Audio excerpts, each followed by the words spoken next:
इंसान के अवचेतन मन में एक प्रबल इच्छा होती है कि उसे जो दिया गया है वो भी बदले में उतनी ही मूल्य की कोई चीज़ लौटाए।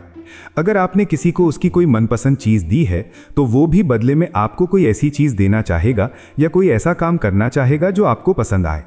उदाहरण के लिए, अगर किसी व्यक्ति को अपने ऐसे मित्र का कार्ड मिलता है जिसे उसने कार्ड नहीं भेजा था, तो उसके मन में तत्काल अपने उस मित्र को कार्ड भेजने की इच्छा जाग जाएगी और वो तुरंत कार्ड भेजने की कोशिश करेगा।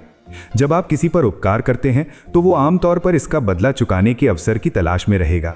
अगर आप किसी की प्रशंसा में कोई बात कहते हैं तो वो ना सिर्फ आपको पसंद करेगा बल्कि इसके बदले में आपकी प्रशंसा करने की कोशिश भी करेगा। लेकिन अगर आप अलग थलग या एकांत प्रिय दिखेंगे तो लोग आपको गैर दोस्ताना मान लेंगे और आपके साथ दोस्ताना व्यवहार नहीं करेंगे।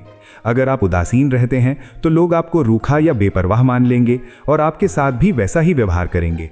अगर आप किसी का अपमान करते हैं तो उसके मन में उसका बदला चुकाने की इच्छा जाग जाती है।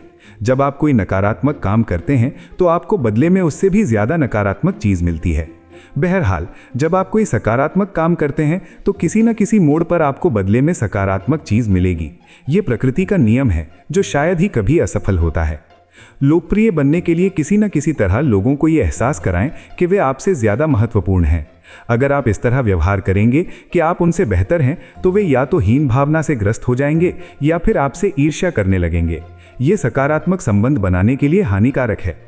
उदाहरण के लिए, अगर आपको किसी दिन किसी रेस्तोरां में बहुत अच्छा खाना मिलता है या स्टोर में सेल्समैन आपका हालचाल पूछता है या हवाई जहाज़ में सफाई कर्मचारी आपके गंदे बर्तन ले जाती है, तो मुस्कुराकर उसके शिष्टाचार के लिए उसे धन्यवाद दें। जब आप इन तीनों आधारभूत पहलुओं को समझ लेंगे और स्वीकार कर लेंगे तो आप ये देखकर हैरान रह जाएंगे कि आप में दूसरों को प्रभावित करने की आश्चर्यजनक शक्ति आ गई है।